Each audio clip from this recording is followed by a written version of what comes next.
सज्जनों, आज हमें जो याद रखना होता है हम उसे ही भूल जाते हैं। व्यक्ति को ईश्वर और मौत को हमेशा याद रखना चाहिए। जीवन बड़ी मुश्किल से मिलता है, इसलिए इसे अच्छे कार्यों में लगाएं और हर परिस्थिति में खुश रहना सीखें। संतों का सत्संग बड़ी मुश्किल से मिलता है। प्रभु का नाम एक महान औषध है। संसार में सब सुलभ है, लेकिन मानव तन, सौभाग्य और संतों की संगत, ये तीन चीज़ें अत्यंत ही दुर्लभ हैं। अपने विवेक का इस्तेमाल करते हुए अपने परिवार, अपने समाज, अपने राष्ट्र का हित सोचकर ही व्यक्ति को कार्य करना चाहिए। प्यारे सज्जनों, संसार में मृत्यु एक शाश्वत सत्य है जो हमें किसी भी दिन आ सकती है, और ऐसे में सत्संग के द्वारा हमें संत जीने और मरने की कला सिखाते हैं। संत फरमाते हैं कि भक्ति के मार्ग पर बढ़ने के लिए मन को नियंत्रित रखना जरूरी है। चाहे लाख परिस्थितियां बदलें, लेकिन मन की स्थिति नहीं बदलनी चाहिए। सदैव अपनी मृत्यु को याद रखना चाहिए। सदैव ईश्वर का ध्यान करते रहना चाहिए। एक बार एक व्यक्ति पहली बार श्री गुरु नानक देव जी महाराज जी के पास पहुंचा। उसने देखा कि संत जी ध्यानस्थ अवस्था में एकांत में बैठे हैं। उस आदमी ने सतनाम वाहिगुरु बोला। श्री नानक देव जी महाराज जी ने उत्तर दिया, उसको प्रसाद दिया, ज्ञान विचार सुनाया। वह व्यक्ति चला गया। एक दिन फिर वही व्यक्ति आया और महाराज जी से बोला, महाराज जी, आप कभी हमें खुश नहीं दिखाई देते, क्या कारण है? गुरु नानक देव जी महाराज जी बोले, हे भाई, इस मृत्यु लोक में सब नाशवान है। पता नहीं किसकी जाने की कब बारी आ जाए। इसीलिए जिसके सिर पर मौत नाच रही हो, उस व्यक्ति को नाचना, गाना, हंसी मजाक कैसे अच्छा लगेगा? मूर्ख या नशे वाला व्यक्ति ही यहाँ खुशी मनाता है। जैसे एक व्यक्ति की पत्नी को विवाह के 10 वर्ष पश्चात पुत्र की प्राप्ति हुई। उसके उत्पन्न होने की खुशी में लड्डू बनाए, बैंड बाजे बनाया। अगले वर्ष जन्मदिन को ही उसकी मृत्यु हो गई। कहाँ तो जन्मदिन की खुशी की तैयारी चल रही थी और कहाँ रोना पीटना शुरू हो गया। घर नरक बन गया। वो व्यक्ति ये सच्चाई सुन करके कांप गया और बोला, प्रभु, आपकी बातें सत्य हैं, परंतु क्या आप कभी भी खुशी नहीं मनाते? गुरु नानक देव जी महाराज जी ने उत्तर दिया, हाँ, मैं भी खुशी मनाता हूँ। साध मिले साढ़े शादी हुंदी, बिछुड़दा दिल गिरी वे, आख दे नानक सुनो जिहाना, मुश्किल हाल फकीरी वे। जब मेरे शिष्य सत्संग सुनने आते हैं, साध संगत को देखकर मुझे बहुत खुशी होती कि ये सब भक्ति पर लगे हुए हैं, कोई विचलित नहीं हुआ। जब ये सत्संग के पश्चात जाते हैं तो मायूसी छा जाती है कि कहीं कोई सिरफिरा इनको भ्रमित करके परमात्मा से दूर न कर दे।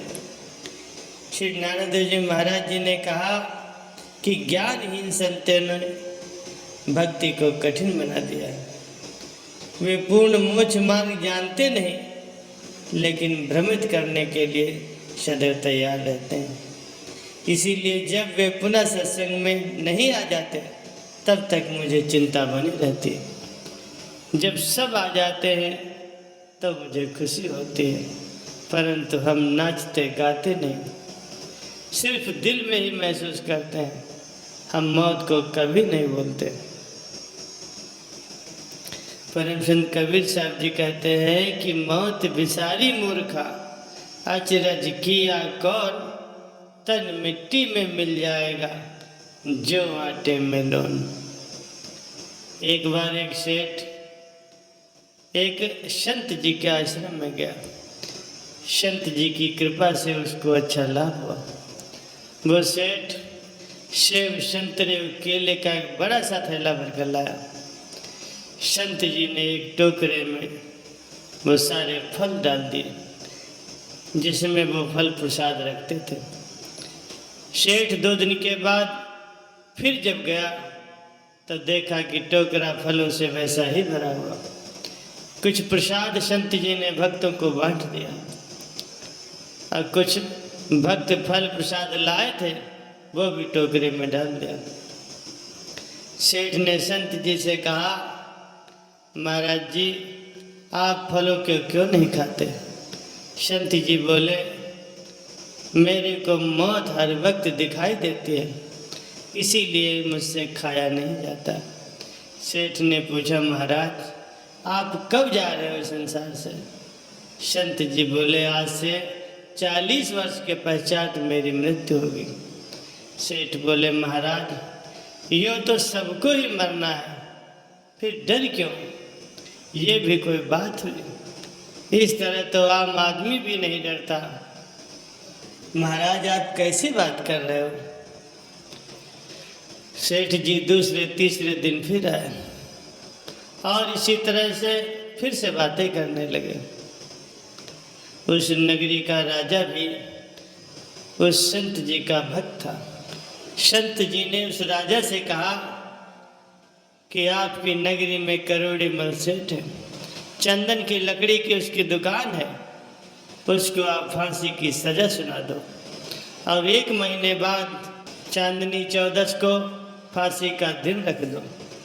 जेल में सेठ की कोठरी में फलों की टोकरी सदैव भरी रहे, दूध का लोटा 1 किलोग्राम का सदैव भरा रहे, खाने को खीर, हलवा, पूरी, सब्जी सबको देना। राजा ने आज्ञा का पालन किया। सेठ जी को जेल में डाल दिया गया। जेल में सेठ जी को बंद हुए 20 दिन हो गए। सेठ बड़ा दुर्बल हो गया। संत जेल में सेठ जी से मिलने गए। प्रत्येक बंदी से मिले, लेकिन सेठ जी को देखकर संत जी ने पूछा, आप कहाँ के रहने वाले हो? आपका नाम क्या है?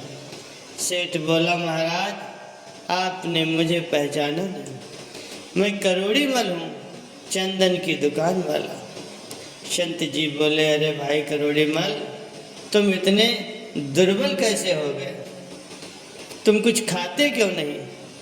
अरे फलों की भरी टोकरी रखी है, दूध से भरा लोटा रखा है, थाली में हलवा खीर रखी है, सब तुम्हारे लिए है, खाते क्यों नहीं?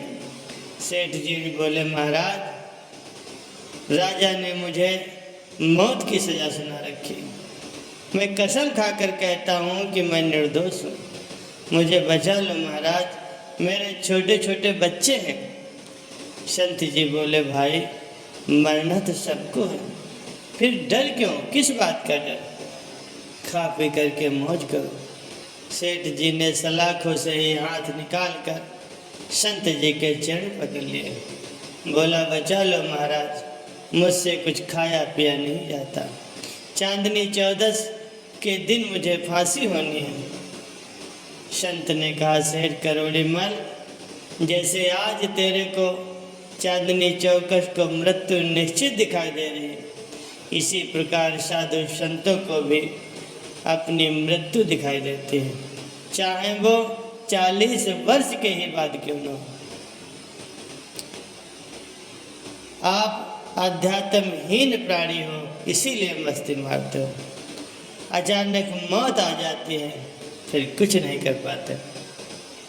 ऐसे ही मुझे अपनी मृत्यु का दिन दिखाई देता है, जो कि 40 वर्ष के बाद ही आना है।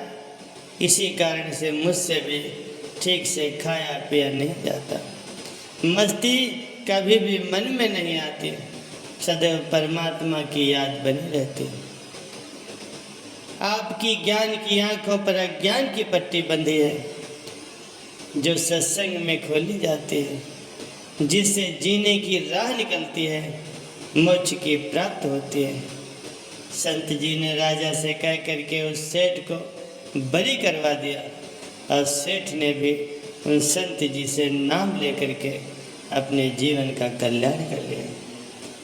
प्यारे सज्जनों, हम सबका ये फर्ज है कि ज़्यादा से ज़्यादा अपने समय को सुमिरन, भजन और ध्यान में लगाएं, महापुरुषों की आज्ञा का पालन करें, जिससे हमारा ये लोक भी सुखपूर्वक व्यतीत हो और परलोक भी संभल जाए।